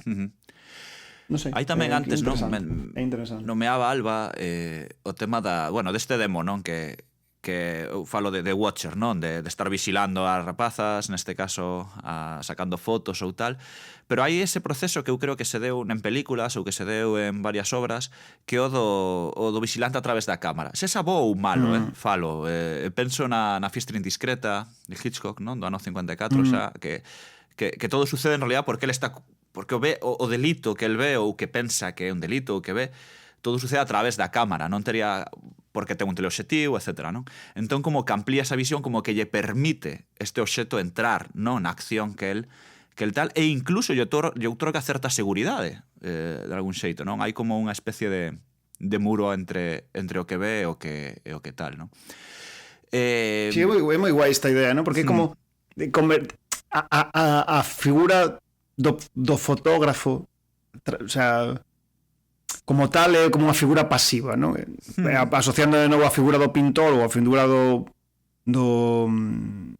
escultor, collen algo da realidade e pasivamente o representan, non? Entón, hai varias obras de arte que reflexionen sobre a idea de que o fotógrafo ao fotografar forma parte do fotografado, o sea, es como que interacciona co fotografado solamente polo feito de recoller esa imaxe, que é unha idea despois curiosamente refrendada pola ciencia, non? O fenómeno este, agora xa se vou dicir algunha barbaridade, non? Pero esta idea da física cuántica de que solo o feito de observar un fenómeno afecta o fenómeno observado, o sea, non podes ver a realidade directamente, senón que ao observala cambia, non? Que este fenómeno da cuántica que se ve no experimento das dúas ranuras, non? Onde a priori antes de ti mirar non sabes de que lado está caeu o fotón de luz. Ou o gato de Schrödinger é o exemplo clásico, non? Sí. O sea, ata que miras o gato non sabes se o gato está vivo ou morto, non? E entón esa representación no ámbito da fotografía, que non ten por que ser tampouco tan literal como no caso da física cuántica, pero implica esta interacción entre o fotógrafo e o fotografado. Hai un videoxogo, me estaba acordando agora mentre o comentabas, que é moi recente, non recordo como se chama. Joder, hoxe é o día de non recordar as referencias. Pero é un videoxogo moi recente que é moi divertido neste sentido porque é un xogo onde ti vas sacando fotografías e o que fotografías faise realidade ao ti fotografalo, non? Entón xoga coa perspectiva. Dependendo da perspectiva onde ti sacas a foto, podes interaccionar coa cousa fotografada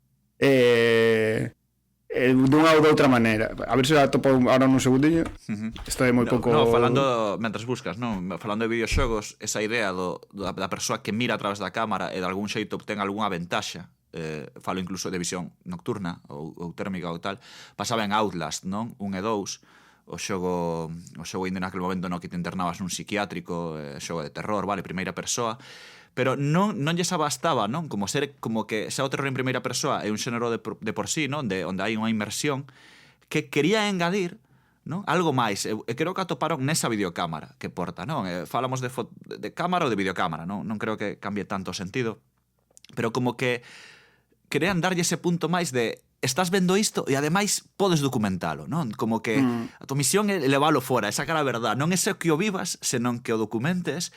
E que incluso está, tes que ir buscando pilas claro, a cámara dache luz, entre aspas, porque podes ver na oscuridade de algún xeito mellor. Que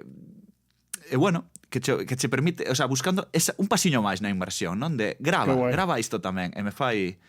foi un bo xogo no seu momento buscando esa... o Outlast mola un montón. Esa inmersión. En fin, o xogo do que eu falaba chamase Viewfinder, por se alguén o quere buscar.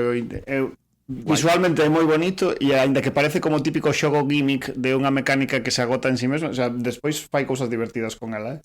Quería tamén falar dunha cousa pequena, falando desta de oscuridade e fotos, non? Hai unha táctica que entra dentro de top tácticas por abaixo, que é de estar nunha sala escura e ir como iluminándote co flash. ¿Sabes? ¿Top tácticas de qué? Tácticas de mierda, vamos a decirlo claramente. O sea, tácticas de no vale para nada. O sea, lo único que vas a conseguir é que eu me asuste como espectador, que ti te asustes porque ves que... Claro, é o tipo sacando fotos. O sea, é unha persoa nunha sala oscura ou na seu piso onde queira estar e para iluminarse decide dar un flashazo. ¿Sabes? Es en plan, pero tío, esa mierda es. Es unha mierda. O sea, a todas luces está claro que va a sacar unha foto, non hai nada, e na seguinte flashazo que lle metas va a estar o tipo moi preto de ti. ¿Sabes? En plan, o sea, para matarte ou para... É unha mierda. Son tácticas, tío. É que é unha miseria. É unha miseria. Entón non me vale. Non me vale. Acórdome, isto usaba, por exemplo, en Show. En Show 2 ou algunha destas sei que me acordo que estaban ali que o pinchaba o tipo porque claro... E que sei perfectamente do que falas. En xeral, o tema da foto nas películas de terror emprégase sempre de maneiras así bastante como cutreiras, non? Porque mítico que están sacando unha foto de cumpleanos e como Feliz cumpleanos, Sí, en o sí. momento onde que salta o flash, vese o tipo, Sí. o flash, o fantasma Sí, muerto sí. detrás da xente ou algo así, sabes? Bueno, é que, claro, perdón, hai outra opción incluso loquísima que ha de sacar fotos coa Polaroid, con flash, como revelalas rápido para ver que hai na habitación, ¿no? Como rollo de, a ver, estás... ¿Qué mierda? Estás na habitación, meu. Estás acabado, claro, o sea, estás muerto. Non hai nada que facer contigo. Estás, o sea, o director da película decidiu que tiñas que palmar e eu corroboro Tácticas, a tua sí. decisión lamentable Encántame. de iluminarte con un flash que dura 0,1 segundo, sabes? Non... Encántame. O concepto top tácticas. Vamos a, eu digo a partir en cada programa traer un algo para top tácticas. Sí, De Charlie. tácticas miserables, pero en este caso por abaixo, sabes? O sea, non... táctica militar. Que flipe. Espera, Que que... Nada, que está Alba avisándonos de que se ten que ir nun anaco, pero por suposto, vale. non hai problema. Nada, Que por Alba, certo, Alba, do eso Flash, está- só por meter o... Non o quería dicir en alto. Sí. Pero que claro, é que nos liamos, rapaces, é que nos liamos. pero se trata diso, trátase diso, non é outra cuestión. Eu só quería hacer co Flash tamén, flashazo de Men in Black que borraba a memoria. Non unha foto, Ostras. pero funciona Bueno, un pouco como unha foto, vale? Non é foto, non hai imaxe, non hai tal, pero flashazo é un flashazo. Entón só Sí, quería introducir. ademais en varios momentos o truco para facercho era como finxir que te iban a sacar unha Eco foto. é, Como mira un eco é. segundo aquí, por favor, que vamos a sacar unha foto. Eco é, entón só quería meter esa muletilla para que quedase xa feita. Moi ben, Perdón, moi ben. Alba, continúa ti con outra historia. Digo, pois o tema das fotos, cando falábamos do daguerrotipo e toda a historia, foi utilizado para documentar guerras, non? sí. Aí naceu o fotojornalismo. Se non me equivoco, creo que era a guerra de Crimea, por aí. Bueno, en calquera caso, hai outro exemplo que no que se documenta unha guerra que lembrei despois, que é o de os derradeiros días de Nova París, de China Miéville, que está o protagonista Thibaut, que está neste país. Alba, perdínte? E hai unha fotógrafa norteamericana tomando fotografías e é como esa idea pois, de deixar constancia de todo, a importancia de que se eles morren ou se lles pasa algo que quede constancia en algún momento, a importancia desa cámara para como testemunha, ¿no? Para deixar constancia de todo o que pasou, de todos os horrores, de todo o que está pasando e que non se perda ningún detalle, ese efecto divulgativo, non sei como explicarlo mellor, non? Pero para que se coñeza, para que haxa probas, etc. Logo tamén, como os derradeiros días de Nova París é unha tolería, creo que a cámara, se non recordo mal, tamén se utilizaba para invocar, porque entra en xogo, entón, ou era invocar os demos ou neutralizalos ou algo así, que tamén utilizaba para Sí. iso. Pero Era sobre como todo un era doble xogo da tipa, que era ao mesmo tempo fotoxornalismo e despois se descubría que tamén empregaba a cámara como ferramenta para matar demonios, eu creo que era para matalos. Claro, a ver, é que o rollo era que ela era como unha infiltrada. Entón, o que Bueno, pasa que... joder, spoilers leves de los días. Vale, non digo nada máis. Vou ler tamén para entendelo. Xa, sí, bueno. Varias veces. Entón, pois, pero ao final o prota queda cas fotos e con toda, o sea, é importante quedar con todo, con toda a documentación testemuñal e a pesar de ser unha loucura o libro e ser fantasía, ciencia ficción e todo un pouco xunto, non se perde esa... Bueno, está como a cámara é a proba, as fotos son a proba, a objetividade, o testemuño, todo este papel de documentación que non deixa de ser fotoxornalismo levado a fantasía e ciencia ficción. E para xustificar que iso pois, é unha realidade alternativa na que sucederon esas cousas. Entón tamén me un exemplo interesante, porque de feito unhas... Acaba, perdón. Unha das propostas de capa que nos fixera Iago era xustamente, non se escolleu esa, pero era xustamente a cámara de Sam, o sea, o... Ai, que non me saio nome... Era un redondelo, e víase todo a través dese redondel. Perdón, teño funcionando 3 neuronas nada máis. Víase todo a través do obxectivo da cámara. E bueno, ao final non se escolleu esa porque non axudaba a colocar as letras. Entran moitos factores. Non axudaba a colocar as letras, o logo non facía bo contraste, tal, non sei que, e escolleuse outra, pero era unha das propostas, a relevancia de que todo o que chega a nós era un pouco o herdado a través desa cámara. E partir e montase isto. Sí, está moi guai porque varias das cousas que fai en xeral nese libro China Miéville é como, bueno, mesturar a idea de ciencia ficción, bueno, unha idea loquísima de ciencia ficción que está detrás de todo o libro, con horrores verdadeiros do que foi a Segunda Guerra Mundial, non? Como unha especie de non sei, elevación de emocións primarias a través da ciencia ficción, non? E en concreto a introducción do elemento do fotoxornalismo a mí me pareceu moi bonito porque creo que fai homenaxe ao que foron os fotoxornalistas durante os conflictos bélicos a partir dos anos 30. No caso da Guerra Española da Guerra Civil Española, o caso de Frank Capra é moi icónico, coñecido por moitísimos, e en concreto tamén quería recordar, aproveitando este momento, a bona parella de Capra, que era Taro, a que lle dedicábamos unha sección nun episodio do Tigre do Futuro, que tamén tivo unha vida interesantísima, e bueno, o labor deses fotoxornalistas naquel momento foi vital porque transmitían a realidade do que era a guerra, non? O sea, as guerras durante todo o século XIX eran apenas os relatos de, bueno, en moitas ocasións de crónicas de canta xente morreu, basicamente, e o fotoxornalismo convertiu a guerra nunha cosa moito máis horrible para a xente que non a estaba vivindo, de alguna maneira. En ese sentido, creo que o papel do fotoxornalismo ten moito que ver co período de paz posterior, porque temos unha noción moito máis viva do que foi o terrible da guerra.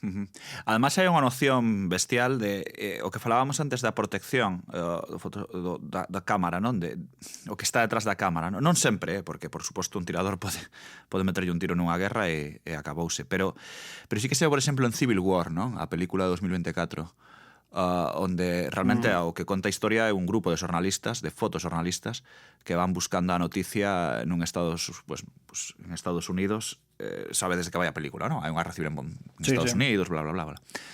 Eles van buscando esa foto, esa noticia. E hai momentos onde ves que é iso, non? De que simplemente como que parecen seres casi inmortais ou seres que están aí de algún xeito, ese fotoxornalista, como sexa do bando que sexa o outro, os que están ali facendo as barbaridades que nunca se sabe, eso é parte do que vende a película. Hai como de saca, non? Como que para que quede constancia do noso e dos outros, non? O sea, é como un terreno neutral onde se fían, non, dese xornalista ou dese fotoxornalista para sacar o que é unha verdade. O problema é discernir que é verdade. No fondo, non? A fotografía que amosan non deixa de ser unha visión concreta que non aporta nada sen o seu debido contexto. Pero é curioso como finalmente estes xornalistas, isto sí que entramos en spoilers, non? Ao final da película, pois a protagonista vivindo por esa foto acaba morrendo por esa mesma obsesión que tentar sacar a gran foto da súa vida, non? Bueno, non sei, sí que ten un pouco de obsesivo, non? O tema... En xeral... Digo porque... En xeral, a idea do fotoxornalismo, claro, entronca de novo con todo o que falábamos antes, non? Toda esta idea de positivismo, de recoller a realidade. O fotoxornalismo, de alguna maneira, aparentemente te está contando toda a historia sen introducir ningún matiz. Despois sabemos que eso é falso. Sí, é falso, pero bueno. Que é completamente falso, e as fotos non solamente non recollen exactamente a verdade, senón que teñen moito que ver coa persoa que escolle despois entre as 15 ou 20 fotos que fixo a que finalmente publique. Hai unha representación en fantástica do fotoxornalismo que non me privo de traer, que é bueno, hai un libro en Mundo Disco dedicado expresamente, no Mundo Disco de Terry Pratchett, dedicado expresamente á creación das... Sí, Alba, tranquila, que traémoslo orgánicamente. Pasa que non é no ciclo da Guardia, é un libro dedicado expresamente ao nacemento da prensa, non? É o primeiro periódico, o primeiro xornal que se publica en Ankh-Morpork e tal. E o fotoxornalista que fichan para ese xornal é un vampiro que se chama Otto von Schick, que o que lle pasa é que cada vez que emprega o flash para sacar unha foto convírtese en cinza, porque é un vampiro, non? Un pouco na liña do que comentábamos desta idea de que os vampiros teñen unha relación conflictual coa coa fotografía, igual que non se reflexan nos espellos, pois en vez de non aparecer nas fotos, directamente en canto se solta o flash para sacar a foto, pois explotan en cinzas. Entón o fotoxornalista en cuestión necesita fichar a un axudante que recolla as cinzas cada vez que saca unha foto para poder recuperarse. E chega ao punto final xa de totalmente automatizado o sistema en que o vampiro leva un vial do seu propio sangue ao cuello e cada vez que saca a foto o vial cae sobre as cinzas e se recupera, non? Morre e revive automáticamente con cada fotografía. A ver, vou facer unha pregunta horrible. Todos imos finxir que non a fixen, pero esa non está na serie da Garda, verdad? Non está. Lamentablemente iso non está na serie da Garda. Pero bueno. Pois nada, haberá que traducilas todas. Sí, joder, en xeral, eses 3 ou 4 libros que ten Mundo Disco sobre a aparición de determinadas institucións da civilización, que ten unha sobre a banca, ten outra sobre a prensa, ten outra sobre a oficina de correos. Pareceme buenísimos. Ti liches todo o Mundo Disco? No, lin todo. Lin 2/3 partes, máis ou menos. Son moitísimos libros, son 35 libros, unha cosa así. É que Mundo Disco ten un... Buah, estou me indo do tema. Nada, da igual. O sea, a ver, é que Mundo Disco ten un problema, que el deixou por escrito que as había que traducir ou cronolóxicamente ou por sagas, series. Entón... Sí, pero estas que te digo son como unha especie de saga en sí mesma, se consideran como unha especie de saga en sí mesma. Pois xa falaremos aquí, señoras e señores que nos escoitan. Rodición dos responsables de que escolleramos a serie da Garda. Sí. Wow. Teño os mensaxes, teño as capturas deses mensaxes. Responsable significa dar la brasa. Sí, exactamente, bueno. pero está guai, que saibades que é unha das máis vendidas. Sí. Sí, a máis vendida de todas é o Feiticeiro de Terramar, O sea, a máis vendida de todas é o Feiticeiro. Pero Pratchett saiu en setembro e anda aí. Anda aí. Petarlo. Sí. Bon, pois eu iba a introducir para romper un pouco o xeo, quedan un par de temas, 3, 4, pero quería introducir o de que antes se metían la patita por debajo da puerta, as fotografías en Harry Potter, ¿vale? Porque pero hai fotos. Sí, vamos. Fotos hai en Harry Potter. Un poquito, solo un poco. Claro que hai fotos en Harry Potter, algo. Facer publicidade a esa señora. No, pero é para cagarme outra vez. No seu xeito. Sí, porque sabes que pasa? Que é outra idea de JK que non ten puto xeito. Quero dicir, non hai nada que nos indique que significa isto. Como es que ten contra a xente trans. Veña, sigamos, sí. No, ela... No mundo de Harry Potter hai fotos. En plan, hai fotos mágicas, vale? Aparte das fotos que teñen os muggles, que... Bueno, a ver, hai fotos nas que se move a xente, non? Eso va a contar Charlie. Sí, pero... A iso vou. Entón, o mundo máxico pois ten fotos nas que hai unha animación dentro deles, pero son xente que incluso pode moverse nesa dimensión extraña entre cadros, entre fotos, van, volven, cando os miras, me he ido a comer. Entón, pero que es eso? O sea, que nos quere decir JK? En plan, esa xente está viva dentro. Son cachos da alma da xente, teñen a súa propia idiosincrasia, chegan a morrer, desaparecen. Hai dentro realmente un mundo conectado que non tal, o sea, Sirius Black sigue berrando naquela... De que non... Claro, estas cousas que le introduce rollo, que guapo, fotos se mueven. A ver, esta señora, o problema que ten, entre outros moitos... O puto Harry Potter vendo os seus pais vivos en unha mierda de foto dos xornales. Claro, que lle sonríen. É unha cosa moi seria. No. A ver, esta señora o problema que ten é que construindo o mundo é pésima. A ver, Harry Potter é un plaxio dun Feiticeiro de Terramar, iso para empezar. E Úrsula K. Le Guin non é... No, sí, é movidas legais. Vamos a calmar. No, houve movidas legais polo medio e hai entrevistas de Úrsula, o sea, é así.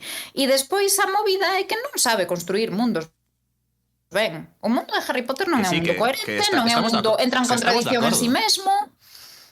O sea, dedicas, o sea, pensad unha cousa, dedicas un libro inteiro a destruir un Horrocrux e logo de repente cargaste non sei cantos no último libro, o sea, non ten puto traza. Non estou de acordo. Isto, a min, o tema das fotos en Harry Potter me flipa, pero por lo contrario, porque o que di Charlie, todas esas preguntas son buenísimas, todas esas preguntas. no sentido de que hai aí moitísimo material para facer mil movidas máis. Claro. Como, cal é o límite desta Claro. cousa? Son independentes, é parte da túa consciencia. Verdadeiramente cada foto que te sacan en Harry Potter te quita parte do teu cerebro, sabes? É un infinita, crea un infinito mundo de... Claro, a min, que sí, que non entran en JK ou a construcción do mundos dela é mala ou da igual, o sea, a mí non me gusta, está claro que hai moitas cousas, pero tamén como abre tanto a porta, lo hizo un mago. É super sugestiva esta, o sea, así como outras cosas, no, simplemente son como tal.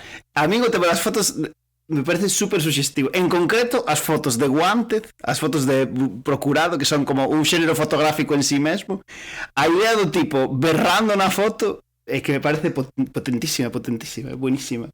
Claro, a que límite chega? Porque quedan aí, e se supón que sí, que cando vente pasar, o sea, reaccionan perante ti, esas cosas, eu digo, que se, o sea, isto é unha genialidade en realidad. Pero Total. que, claro, non se explotou, nin se vai explotar, pero é unha puta genialidade real de crear mundos cada vez que sacas unha foto que están conectados en sí porque hai un fío conductor entre todos os cartéis, bla, bla, bla, bla, bla, bla. O sea, é infinito a opción, pero, bueno, non se explorou nada. É tan pero... potente que a primeira vez que... Sabedes que os buenísima. iPhone... Bueno, hai agora moitos... Non só iPhone, ¿no? Pero hai moitos teléfonos móviles con cámaras boas que teñen esta opción. Teñen esta cámara que chaman... Esta opción que chaman o Sí. Live. Sabes? Live, sí, sí. E eu a primeira vez que vin eso pensei, joder, como nas fotos de Harry Potter.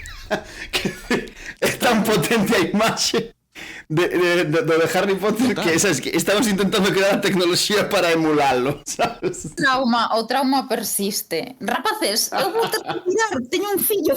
Vale, non É pasa a nada. típica excusa. Vale, Podo dicir o do entendémolo. episodio de Black Mirror e pechades vos. Di o episodio de Black Mirror e nos quedamos para decir 4 Di tu cousas máis. frase. Sí, para terminar.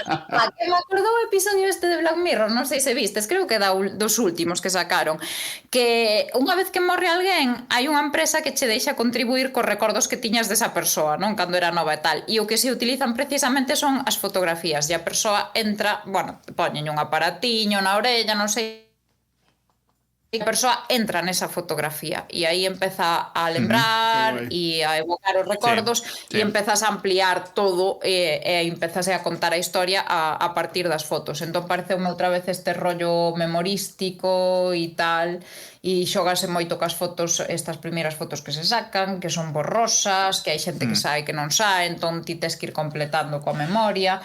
Sí. Está chulo o Capi Sí, ese. a min gustoume. Non o vi. Non sei se ti o reduciu. Non o vi. Vale, ese, creo que da última tempada ou da penúltima ou Eu penso por aí, que da ¿no? última, sí, pero non o sei. Sí, ese... O sea, o que planteas é interesa. O sea, a típica cousa que dis, mola, o sea, interesante, non seguramente teña máis fondo do que podamos pensar ou tal. O, digo, nese sentido do que che plantea, pero está interesante ese. Digo porque a maioría dos últimos capis o mellor a mí me parecen bastante frosos dun tempo esta parte de Black Mirror.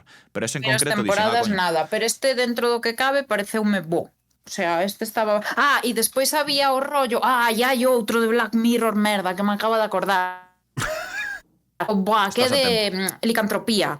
E o rollo é que a historia é de fotógrafos. Son dous fotógrafos, bueno, que empezan co rollo este de salseo. Sí, paparazzi, exactamente. sí. Pero é todo... E despois o danse conta, o sea, van perseguindo, fan a investigación, quen está con quen, tal, aparece unha actriz por aí famosa que de repente aparece ingresada nun centro que parece que é de desintoxicación e chegan ali e o rollo é que fotografían todo o proceso, o sea, todo relativo á licantropía para ver que no vende, que non o vende, aí hai esa competición ata que punto a ética das fotografías, que ao mellor será un tema tamén interesante para abrir, que falábamos antes, o de agora que todo o mundo saca fotos de todo, ata que punto é ético. Eu, por exemplo, agora con Neno paso fatal porque eu estou super emparanoiada co Xarentín e poñer fotos, o sea, eso non quero para nada.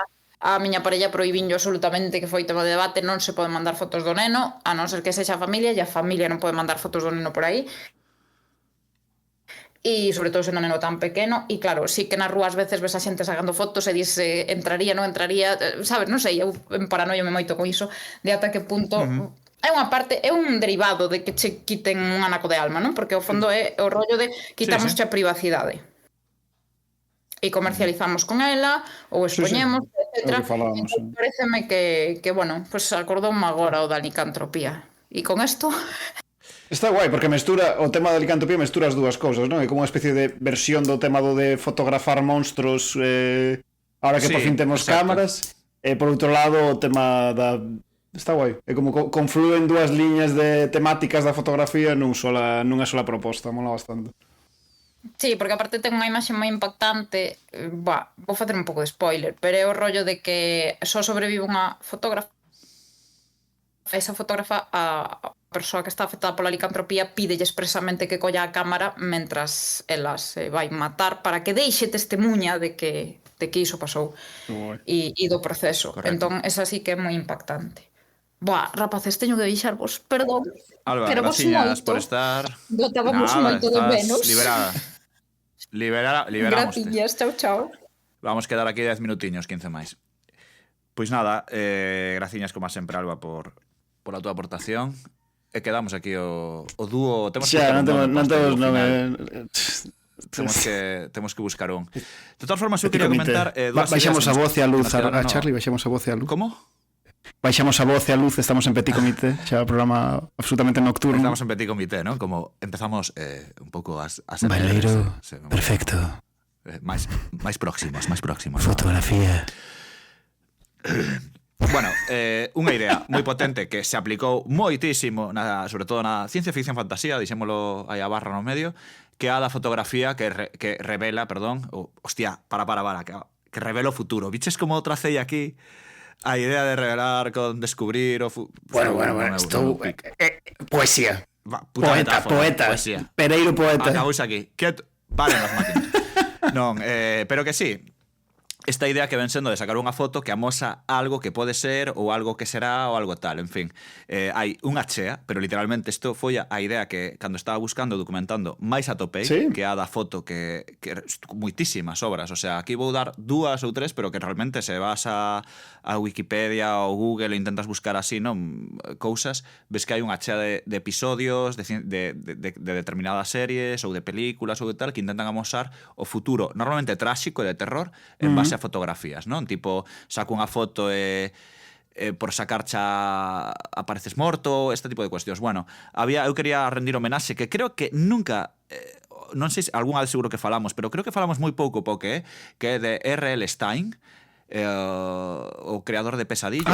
O de Goosebumps, ¿no? Sí, en inglés. Sí. Eu creo que realmente falamos moi pouco en xeral no Baleiro Perfecto de... Mola moitísima a música de entradilla de Pesadillas, tío. Mola moitísimo. Total. É unha das... con unhas portadas super fermosas ou chamativas naquel momento, sobre todo nos anos 90. Hai un libro del que se chama do ano 92 que se chama Unhas fotos de morte, vale? Traducción de inglés Say Cheese and Die, vale? Que claramente significa o mesmo. Neste libro que explicaba é que o rapaz tiña unha cámara, atopaba unha cámara por aí, típico, e cando sacaba unha foto, a foto mostráballe como que... Por exemplo, un exemplo, o coche de su pai, sacaba unha foto do coche do pai e o coche aparecía escangallado. Vale, pois logo o pai tiña un accidente co coche, non? Ese tipo de cuestións. Entón, en paranoia base porque hai un momento en que el saca unha foto e creo que era familia e salían mortos. Entón, el ten que evitar ou pensar como evitar ese futuro ou peor aún, se o futuro que el fixo está ligado a que el fixera esa acción. Claro, a paranoia da xencia, claro. Se os matou era o sacar a foto. Hai máis, Hai máis, por exemplo, encontrei a Most Unusual Camera, que era do ano 60 de Twilight Zone, un clásico da serie. E logo tamén esta idea de amosar o futuro, xa se tráxico ou non, tamén está, por exemplo, hai unha película que ven hai pouco que me encantou, que se chama Más allá de los 2 minutos infinitos, que ten un nome así como moi loco, é do ano 2020. É unha serie, perdón, é unha película, eu creo que japonesa ou coreana, eu creo que probablemente coreana. E amosa como que é difícil de explicar. Hai unha cámara, é un tipo que ten un negocio e ten un monitor na súa casa e un monitor abaixo no bar e unha cámara, non? Estas están conectados, son 2 portátiles, vale, 2 ordenadores, vamos dicilo así. E hai como 2 minutos de diferencia entre un e outro, co cal un pode mandar unha mensaxe ao futuro ou ao pasado, depende como pode mires. mandar ao pasado, o sea, ao futuro sempre se poden mandar mensaxes. Claro. Sí, claro. Entón como que se crean unha serie de bucles temporais brutais. Hai que vela, porque ademais a peli pasa en tempo real. Que guapo. Vale. Está grabada en tempo real. Bueno, probablemente non Sí, sexa bueno, pero real, finxe que está grabada en tempo real. Exactamente. ¿no? Sí. Pero finxe que está grabada en tempo real. Entón, como se vai complicando o tema dos 2 minutos e como intentan explotar esa posibilidade, non? De como, se só podemos mirar 2 minutos, como podemos mirar máis aló? Como podemos gañar a lotería se só temos, por exemplo, non? Se temos esta marxe. Está moi guai. Eu creo que está en Prime ou algo Ostra, destas. que guapo. Más allá dos 2 minutos infinitos. É unha peli super entretida, de mínimo espazo, máxima acción, porque ao final o piso está en riba do bar. Entón, eles correndo pola escaleira para intentar ver como funciona. Bueno, é brillante, Guapísima. vale? É unha peli realmente de ciencia ficción moi boa. Pero cae, perdón, esa idea de ver o futuro ou ver traxe, pode ser traxedia ou non, pero ver o futuro a través das cámaras, que me parece tamén algo, bueno, pode ser evidente, non sei, pero sí que fácil chegar a iso, non? De se reveláramos o futuro, non? Sí, non deixa de ser como unha idea clásica, ¿no? Porque como canto se tardou en inventar a escritura ata que apareceu a idea de profecía escrita, ¿no? Sabes? Que probablemente pouco e coa imaxe entendo que podes facer o mesmo, claro. E é como máis potente, ¿no? Porque como que anotas ves co exemplo de antes, ves o coche escangallado, ¿no? Como sí. Imaginas máis directamente como a causa efecto. E é un material, claro, material para sci-fi grandísimo. Joder, é que ao final é a contrapunto, o sea, se ves se unha foto é o pasado, claro, de algún xeito, de luz, pois tamén poderá amosar o futuro a través dun buraco de gusano que ocurra na cámara, entón este mesmo espacio coa luz sabes, de dentro de Milán. Entendo que podes xogar con iso na ciencia ficción, claro. Sí, había a película eu estaba recordando en The Ring, sabes, que bueno, que hai de que ves. Sí. A ver, o propio efecto de por sí non é unha cámara, ¿no? O sea, non é unha foto, ¿no? Pero é un vídeo. Tú vías o vídeo e o vídeo te maldecía e palmabas en 7 días. Que de por sí é unha especie de profecía, ¿no? De profecía anunciada. Sí. Pero ademais, estaba recordando ahora que a xente que vía o vídeo, se durante esa semana alguén lle sacaba unha foto, saía coa cara deformada, ¿no? Sí. Era como que a cámara recollía a maldición, ¿no? O sea, como era claramente unha maldición de tipo audiovisual. O sea, tiña que ver coa túa representación audiovisual a maldición. Estaba guapo esa idea. Eu creo que no Xapón hai moito destas lerias das cámaras, pero sempre como para deformar a imaxe, non é ese rollo, porque me acordo de Rim, pero acordome tamén de algúns animes, non, onde hai algún poder con cámara ou relacionado con elas, depende do anime, pero levan máis tempo, porque é verdade, o sea, que dicir, como fenómeno masivo a fotografía en Xapón, eu recordo cando empecé a viaxar a facer turismo, pues sendo, sabes, na final da adolescencia e primeira madurez, aínda percibías a diferencia cultural do turista xaponés respecto do turista europeo. Sacaban fotos de todo. Recordo ir a museos eu que sei, ir ao Louvre e había xente xaponesa que a ti te daba a sensación de que lle sacaba foto a cada pintura. Que visto co tempo todos acabamos aí. Quer dicir, ahora mesmo xa creo que non noto, xa non notas a diferencia, pero non porque os xaponeses deixaran de facelo, senón porque todos nos convertimos en xaponeses nese sentido. E por iso teño a sensación de que os xaponeses levan como máis tempo convivindo con esta idea de fotografía constante de todo. Sí, pode ser, é interesante, nunca pensara, perdón. Igual está relacionado, ao final Canon Nikon tiñen ali as súas sedes e tal, non sei se era máis fácil acceder a cámaras. Claro, que era moitísimo máis baratas as cámaras. Eran moito máis baratas porque iban na vanguarda da fotografía. Bueno, de feito ata aí moi pouco e agora parece que tiveron algún pequeno repunte. Sempre as mellores cámaras eran as xaponesas, o sea, e para eles producilas eran moito máis baratas, o sea, conseguías unha cámara moi boa, moitísimo máis barata en Xapón nos anos 90, sabes? Entón, verdadeiramente, sí que esa sensación de sacar foto a todo, que nos agora vivimos con máis naturalidade, eles levan, pois non sei, 20 anos levan 20 anos xa no momento. Total. É guai. E sobre a foto do futuro, a min outro exemplo que se me acordara, que non é exactamente a foto profética, pero sí que é a idea da foto que cambia cos acontecementos nunha lógica de viaxe temporal, que é a que sae en Regreso ao futuro. Non te acordas en Regreso ao futuro? Cando están no pasado hai como pequenos fan cousas, hai pequenos flash forwards e como que as fotos no futuro onde saen esas persoas desaparece a persoa, non? Que como de por sí unha idea rarísima, non? De como afecta a liña temporal, porque como esa persoa sacou a foto exactamente igual co brazo alrededor da persoa que tiña ao lado, pero nesta liña temporal se le foi a olla, sabes? Foi unha foto que decidiu facer con ese xeito. Pero mira, sabes, aparte de que non está esa persoa, este tipo ademais agora está como a puto con un puto caldeiro. Que cando saca fotos pongan a miña desaparición do futuro fixo que este señor tolease, sabes? Totalmente, claro. O sea, ese é o punto máis importante, non que non estea a outra. Estaría guay. En plan, ese tipo no futuro ten un álbum de fotos que demostra que leva 20 anos, que se le ha ido la olla.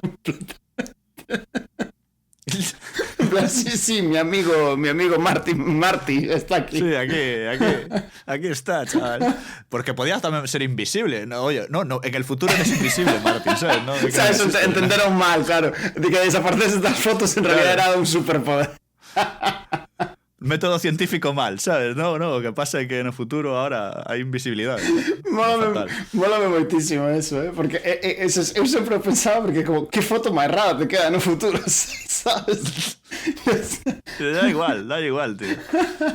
Bueno, eu tamén quería mentar ou nomear un xogo que había que sacalo, que era o Pokémon Snap, tamén, que sí. aglutina moitas das cousas que dixemos aquí. Unha que é a cámara para sacar bestias míticas, non? Ou bestias mitolóxicas, neste caso animais, pero bueno, que conecta en xeral de que nós creo que o ser humano en xeral gosta de ver animais, innegablemente, gosta de sacarlle fotos aos seus animais, gosta ademais de sacar fotos a natureza e a animais na natureza, non? En estado salvaxe. Entón creo que Pokémon Snap pois combina todo isto, además faino pois en base a un modelo, como digo, de relax ou de antixogo, non? Que é fuxir do combate, fuxir da acción, fuxir, bueno, de determinadas cuestións ou mecánicas que nos videoxogos están ultra instauradas, e decide, pois non, facer un xogo máis contemplativo, facer un xogo onde o obxectivo pois é sacar os Pokémon pois bañándose ou laméndose o carallo, quero dicir, pero que vaya, que é outra forma de entender ese mundo Pokémon. É guapísimo o Pokémon Snap, como fenómeno, porque sí. Conflúen nel como varias das cosas que fomos falando. Unha é efectivamente esta idea de tratar os Pokémon como se fosen o Yeti e ti es quen o consigue, pero claro, eso está pegado ao mesmo tempo a unha limitación que eu entendo que era unha limitación tecnolóxica ou de capacidade, que era como se facían eso en versión mundo aberto iba a ser un quilombo total, entón fan que vayas como nunha especie de raíles e todo se convierte como unha especie de parque temático de sacarlle fotos a Pokémon. É unha cousa rarísima. Claro, naquel sí, no do 99 sí, logo hai a versión máis moderna, pero naquel sí. Claro, pero o Pokémon Snap interesante para min é o bello, porque convive, ao mesmo tempo é como se estivese facendo un documental, sacando fotos da natureza. É do Safari, non? Do Safari, eso. Así, como de foto de Safari, pero vas montado nuns raíles, entón ten como unha especie de sabor raro de parque temático, pero os Pokémon están ali vivindo claramente. E despois ten este elemento que é abrazado polo propio xogo a través de mecánicas, que é de romper claramente un dos principios do que é a foto documentalista, do que é a fotoreportaxe en xeral, que é de representar a realidade, non intervir, mentras que aquí era, no, tírale mazás, e así o Pokémon se xira xusto cando lle va a sacar a volta, e cando ou tírale isto e así consigues que cante, e como interven na realidade todo o que queiras, aquí total. Como no zoo, ¿no? Tirando de cacahuetes. Era tal cual. Sí. Es terrible, en realidad, ¿eh? Hay como esa contraposición, ¿no? De mal, pero bueno, es lo que hay, ¿sabes? Hasta aquí chegamos. É rarísimo Pokémon Snap, rarísimo. O sea, e ademais recordo, o sea, ahora son capaz de darlle palabras a isto, ¿no? Pero recordo estar xogando Pokémon Snap de pequeno na casa dunha amiga, porque ademais eu nunca o tive en o Pokémon Snap. O sea, e estábamos xogando e era como, que raro este xogo, ¿no? Ti mesmo sentías que había algo roto aí, ¿sabes? Sí, como, non sei, sabes, como algunha escena sexualmente extraña e ti dis, isto non sei o que é, pero está me poñendo moi incómodo, ¿no? En plan, non entendo que estou vendo aquí na tele, hai algo que se me está escapando. Que no fondo é así como unha especie de corroboración da teoría de que a moral trascende a sociedade, non? Ti sabes nun escenario amoral de juventud, ti sabes que Pokémon Snap está mal, sabes? Que está mal. Hai algo mal. Está mal, que no fondo eso, moralmente ninguén che dixo eso, Ainda nunca che contou ninguén. É un escenario que non ensaiaches nunca antes. E ainda así, dixe, sabes que eso está mal. Me mola bastante. Bueno, pois non sei se queres introducir algunha cousiña máis ou... Bueno, tío, por aquí, mira, que penso que é unha... Porque creo que nunca falamos dela. Ou, por menos así, a bote pronto, creo que non recordo. Así como hai o tropo das fotos do futuro, eu estaba pensando que como o outro en vez da moeda, descubrir determinada información sobre o pasado que fai xirar, que sirve como punto de xiro na historia, de fotos do pasado. E pensar nesta dicotomía entre fotos do futuro e fotos do pasado, e a única que se me ocurrira como fotos do pasado nalgún entorno de fantasía ou ciencia ficción era en Get Out. Acordaste da peli de Get Out de Jordan Peele? Sí. Como se chamaba? Sácame de aquí. Teño un nome en español. Sácame de aquí. Non sei. Creo que era unha mierda de nome, tío. Traduciron Get Out. Te vai falando que eu... Sí. Bueno, déjame sair. Déjame sair. Que mal. Bueno, non sei. Está perde moita potencia, ¿no? Porque como que Get Out é moito ten ao mesmo tempo petición, imperativo. Claro, exactamente. Ademais é moi curto, a palabra é un berro casi para... Sí, bueno, pero comenta, perdón. Peli moi interesante. En xeral as pelis de Jordan Peele todas son bastante interesantes. Sí, teñen algo. Sí. A última non a vin, teño pendente, pero en xeral me parece un director moi interesante que fai cousas interesantes cos xéneros así un pouco pulp cos que traballa habitualmente, que son pues, terror, ciencia ficción, tal. E en concreto en Get Out había este tipo de uso das fotografías que non deixa de ser un poquito tramposo. Que eso, que descubrir que alguén ten fotos de algo que xustamente o incrimina, non? Pasaba en Get Out que, para que non teña visto a película, basicamente vai de que unha persoa negra vese máis ou menos involucrado nunha festa organizada por persoas blancas a que vai porque a súa parella é branca, non? E despois pois, pasa unha serie de cousas que, para que non vexa a peli, non son moi importantes, pero son unha serie de cousas turbias, non? Que van pasando. E o momento de xiro para o personaxe é cando está na habitación da súa parella e descubre unha caixa chea de fotos de outras parellas que tivo anteriores e xusto todas son persoas negras. E a min, o sea, a peli me parece unha peli moi boa en xeral, pero este momento a mí me sacou un pouco. Porque... Por que tes esas fotos? ¿Sabes? Claro, es parvo. As fotos incriminatorias. Claro, que poderías pensar, hai como unha especie de psicópata que garda os seus trofeos. Pero non cuadra moito co personaxe da parella, sabes? Non sei. Eso son... Por sacar un pouco, non a tanxente, pero si un pouco aí, eu son moi fan tamén deses xiros de guión que chegan a través da foto. É dicir, por exemplo, en Viaxes do Tempo ou películas que falan disto, de sacar a foto e de repente notan que hai un tío que está en fotos antigas onde non debería estar, sabes? Por exemplo, estou pensando en Fringe, onde hai un tipo que aparece, ¿no? en determinados sitios que é imposible que sempre sexa él, pero é él, ¿no? En plan de, non revelo máis.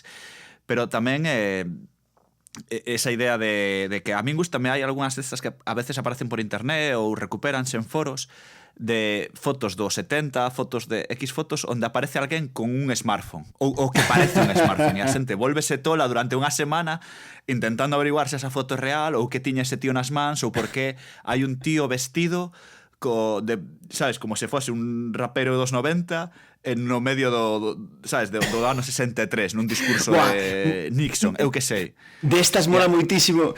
Viches as pelis, as fotos antigas de xente do século XVIII, do século XIX, bueno, do século XVIII non, do século XIX, principios do século XX, que son xente que se parece por casualidade moitísimo a Keanu Reeves.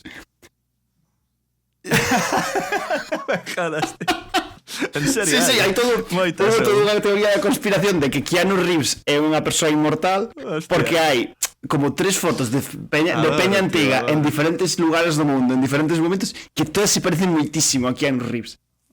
E como además das a casualidade que Keanu Reeves está envellecendo extremadamente ben, sabes? Keanu Reeves, para a idade que ten, o sea, que Keanu Reeves ten como 60 tacos ou unha cousa así, Pois por ou 50 A ver, moitos andará xa. Keanu 60, Reeves sí 50 dá, moitos, sí. Keanu Reeves é do 64, claro. Keanu Reeves ten 64 anos, unha cousa así. A ver, espera, digo ahora. Que no riso de 64, Sí. decíamos. Joderte. Claro, 61 anos. 61 anos, Ten 61 anos, claro. E tío, Claro, ves? Sí, 61 anos. O sea, es este señor... vampiro, es claramente vampiro. No, está como... Está un cabrón, efectivamente. Claro, e agora estas cousas perderon gracia coa IA porque dubidas, pero eu recordo desto hai 10 anos, no momento en que, joder, non eran falsas as fotos, simplemente é unha casualidade de xente que se lle parece moito, non? Desenvolver a toda esta idea de que Keanu Reeves pues, é un vampiro, sabes? En algún momento vai desaparecer, se vai ir a vivir a, sabes, un pueblo do Líbano